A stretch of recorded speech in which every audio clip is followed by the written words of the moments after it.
Sobat-sobatnya, pada video ini saya akan memberikan update kabar gembira tentang seleksi P3K tahun 2024 bagi teman-teman pemilik ijazah SD, SMP maupun juga SMA. Ini nanti teman-teman bisa melakukan pendaftaran dan berkemungkinan ini bisa lulus seleksi P3K tahun 2024. Sobat-sobatnya, di sini kita akan memaparkan yaitu jenis jabatan P3K yang bisa didaftar oleh teman-teman honorer yang memiliki ijazah SD, SMP maupun juga SMK. Kalau misalkan kita melihat dari salah satu Pemda yang di sini menyampaikan terkait tentang usul kebutuhan formasi, ini sudah dideskripsikan untuk yang didaftar oleh P3K jabatan pelaksana dan juga teknis itu kira-kira yang seperti apa.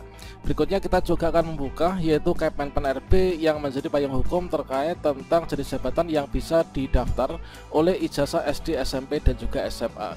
Kira-kira bagaimanakah informasinya? Silahkan simak video ini sampai selesai. Namun sebelum kita lanjutkan, perlu saya ingatkan, bagi teman-teman yang mungkin baru saja menemukan channel ini, silakan klik tombol subscribe-nya dan aktifkan notifikasi loncengnya, sehingga nanti jika ada update video terbaru, kalian tidak akan ketinggalan informasi. Baiklah sobat-sobatnya, ketika nanti pendaftaran P3K 2024 sudah dibuka, maka sama halnya seperti biasanya ketika teman-teman di sini membuat akun kemudian kita login, maka langkah berikutnya kita mengisi biodata. Nah, setelah kita mengisi biodata, maka di sini nanti kita akan memilih jenis seleksi.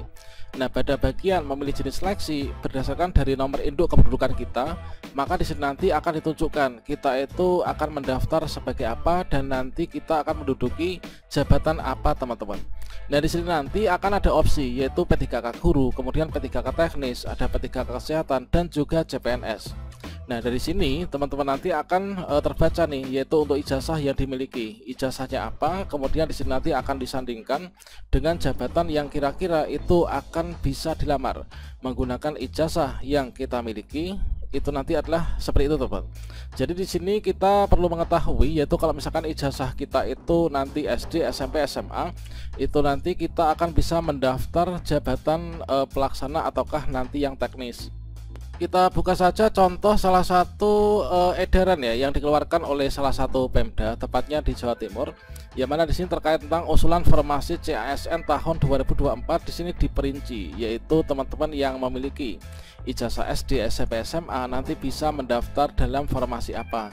Dan ini adalah untuk yang pertama, ini terkait tentang ketentuan usulan formasi CPNS. Itu di sini kita skip ya. Ini untuk penjelasannya silahkan teman-teman cek video sebelumnya.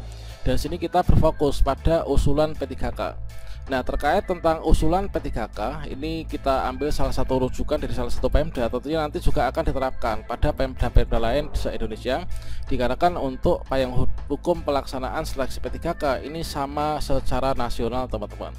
Nah, untuk pengisian formasi P3K tahun anggaran 2024 ini diutamakan bagi pegawai non-ASN yang saat ini telah melaksanakan tugas di lingkungan pemerintah Provinsi Jawa Timur ya. Dikarenakan di sini adalah di lingkup Provinsi Jawa Timur, berarti di sini adalah di Jatim.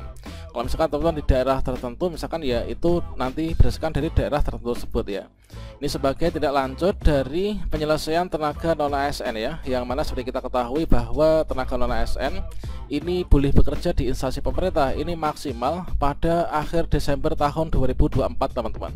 Untuk pengisian formasi P3K dibuka untuk jabatan fungsional dan juga jabatan pelaksana.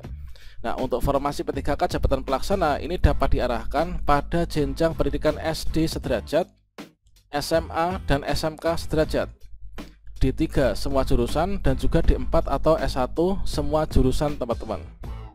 Jadi di sini nanti teman-teman yang memiliki ijazah SD, SMP, SMA dan SMK, maka di sini nanti kita bisa diarahkan ya. Ini adalah untuk formasi ini yaitu P3K jabatan pelaksana. Nah, nanti kita akan cari tahu yaitu untuk jabatan pelaksana aja itu kira-kira apa saja yang kita bisa daftar. Kalau misalkan saya itu ijazah SD, saya nanti bisa mendaftar apa, kemudian untuk SMP, SMA itu kira-kira seperti apa. Dan kemudian di sini terkait tentang fokus alokasi CPNS dan juga P3K ini adalah dilihat pada tabel ini. Jadi di sini untuk di Jatim itu ada jabatan pelaksana. Jabatan pelaksana itu bisa didaftar yaitu untuk jenis pengadaan CPNS dan juga ada yang P3K. Nah, kalau misalkan CPNS itu berdasarkan dari Kemenpan nomor 11 tahun 2024 Kemudian untuk P3K ini adalah yang terlampir. Kemudian di sini untuk jabatan fungsional ini adalah memperhatikan rekonfirmasi jabatan fungsional. Kemudian untuk kualifikasi pendidikan ini adalah minimal D3. Kemudian di sini program studi sesuai dengan OPD, komposisinya ini ada 70%. Ini adalah untuk D3 ya. Untuk referensinya untuk CPNS ya ini ya. Ini adalah di sini. Kemudian untuk tenaga teknis pelaksana, nah tenaga teknis pelaksana ini bisa dari ijazah SD, kemudian ijazah SMA atau SMK sederajat, kemudian D3 semua jurusan, kemudian S1 atau D4 semua jurusan ya. Kemudian untuk jabatan fungsional kesehatan ini sesuai dengan ketentuan dari jabatan fungsional. Dan di sini kita bisa melihat untuk tabel referensi yang tadi disebut lampiran di atas ya, di bagian tabel tadi. Tabel referensi kualifikasi pendidikan jabatan pelaksana khusus P3K. Nah, di sini untuk yang pertama ini adalah untuk nama jabatan. Nama jabatannya ini adalah pengadministrasi perkantoran. Klasifikasinya ini adalah masuk ke klerek ya. Kemudian untuk kualifikasi pendidikan ini adalah bisa SMA atau SLTA sederajat. Kemudian juga SMA.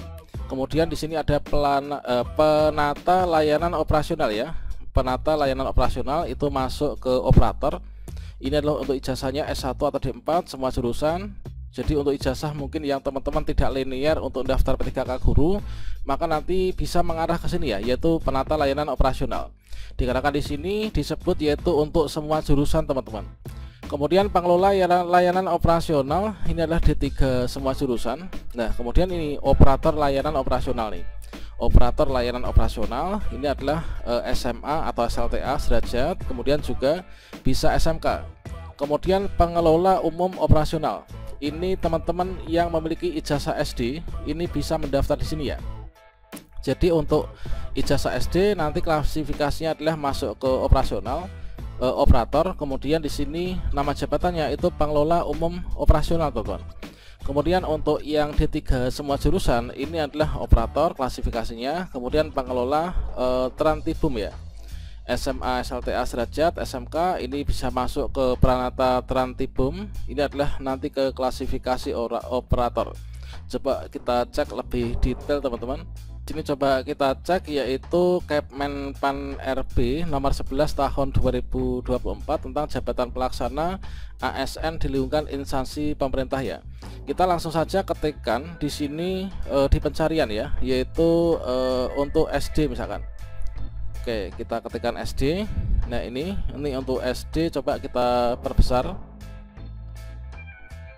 Oke, di sini untuk SD nih, teman. Oke, di sini untuk SD, ini kata-kata SD ini mengacu pada SDM. Coba kita perbawah lagi. Nah, di sini masih SDM. Nah, ini teman-teman, ini adalah yang nomenklatur bisa kita daftar ya. Kalau misalkan saya itu punya ijazah SD. Klasifikasi operator, tadi kan untuk SD itu kan operator kan masuk ya. Klasifikasi operator, ini adalah daftar nomenklatur jabatan pelaksana aparatur sipil negara di lingkungan instansi pemerintah. Nah, di sini dari kata kunci SD. Nah, SD atau SLTP sederajat ya. Ini nomenklaturnya itu adalah pengelola umum operasional. Nah, tugas jabatannya apa? Tugas jabatannya adalah nanti melakukan kegiatan pengelolaan layanan umum. Nah, apakah nanti tukang kebun kalau di sekolah gitu ya, security tukang kebun atau mungkin OB atau lain sebagainya. Kemudian untuk kedudukan jabatan inilah di instansi pemerintah. Nah, di sini bisa didaftar baik itu PNS, kemudian juga P3K pun juga bisa. Sehingga untuk pendaftaran P3K 2023 punya ijazah SD SMP nanti bisa mendaftar di sini ya. Coba kita cari lagi untuk yang SD selain di bagikan pengelola umum operasional, kita coba cek ya. Nah, ini adalah sudah nggak ada, sepertinya hanya di bagian itu ya. Ini adalah untuk yang SD.